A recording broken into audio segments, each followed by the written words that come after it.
নমস্কার বন্ধুরা, মোমোস কিচেনে আপনাদেরকে স্বাগতম জানাই। আজকের পর্বে নিয়ে এসেছি এই গরমে পারফেক্ট একটা রেসিপি।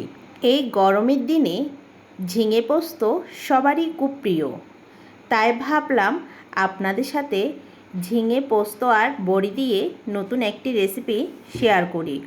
ঝিঙে পোস্ত রান্না করার জন্য এখানে আমি ঝিঙে কেটে নিয়েছি, এরপর নিয়েছি পোস্ত আর নিয়েছি বড়ি, সাথে নিয়েছি 4টে কাঁচা লঙ্কা আর কয়েক টুকরো আদা। কাঁচা লঙ্কা আর আদা একসাথে ব্লেন্ড করে নিব। এরপর এখন আমি পোস্তটা ভেজে নিব। প্রথমে আমি শুকনো খোলায় পোস্তটাকে হালকা একটু ভেজে নিব।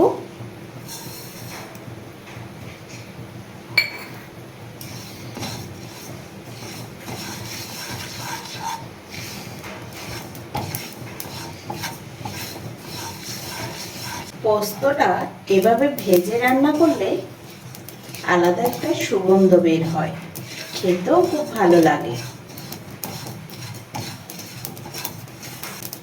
এটাকে আমি চুলা থেকে নামিয়ে ঠান্ডা করে সামান্য একটু জল দিয়ে ব্লেন্ড করে নিব। এখন আমি সামান্য একটু তেল দিয়ে দিব।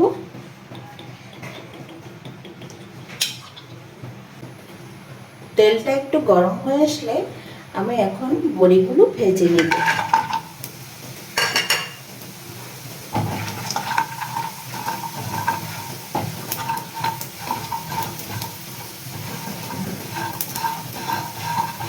বড়িগুলোকে আমি লাল লাল করে ভেজে নিচ্ছি।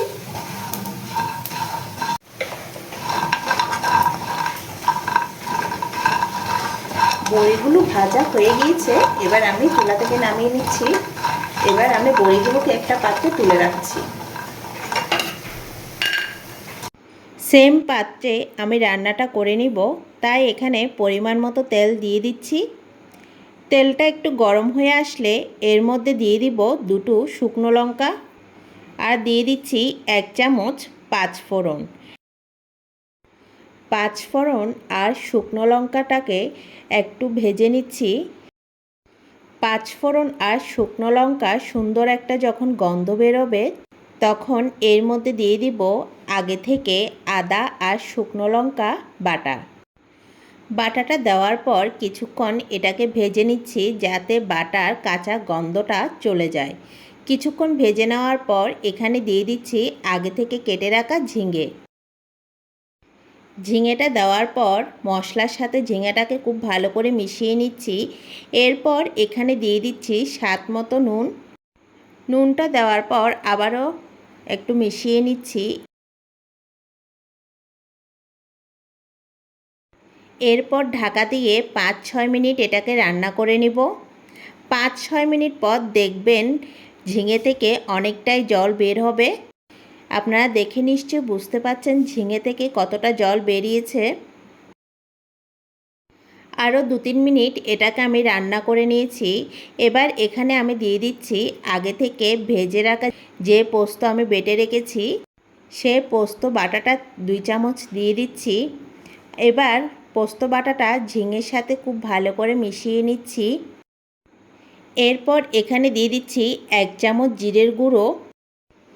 আবারও নেড়েচেড়ে এটাকে মিশিয়ে নিচ্ছি। এবার এটাকে 10-15 মিনিট রান্না করে নিব। 10-15 মিনিট পর এখানে দিয়ে দিব ভেজে রাখা বড়িগুলো।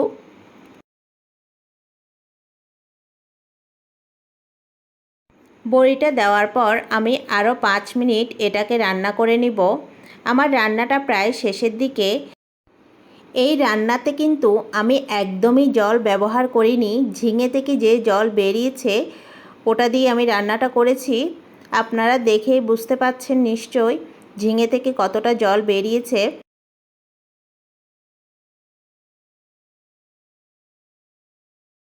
এখন আমি উপর থেকে ছড়িয়ে দিচ্ছি সামান্য একটু সরিষার তেল।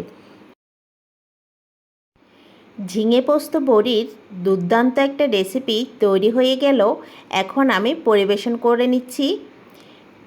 আপনারা দেখে নিশ্চয়ই বুঝতে পারছেন এই রান্নাটা কতটা সহজ এবং কম সময়ে বানিয়ে নেওয়া যায়। এই গরমের দিনে এরকম ঝিঙে পোস্ত বড়ির রেসিপি আমার তো খুব ভালো লাগে। আপনাদের কেমন লাগে কমেন্ট করে অবশ্যই জানাবেন। গরম ভাতের সাথে এটি খেতে দারুণ লাগে। আজকের রেসিপিটি আপনাদের যদি ভালো লেগে থাকে লাইক এবং শেয়ার করবেন যাতে অন্য বন্ধুরাও দেখতে পায়। আমার এই রেসিপিটি শেষ পর্যন্ত দেখার জন্য আপনাদেরকে অসংখ্য ধন্যবাদ। পরবর্তী রেসিপি দেখার আমন্ত্রণ জানিয়ে আজকের মতো বিদায় নিচ্ছি। সবাই ভালো থাকবেন, সুস্থ থাকবেন।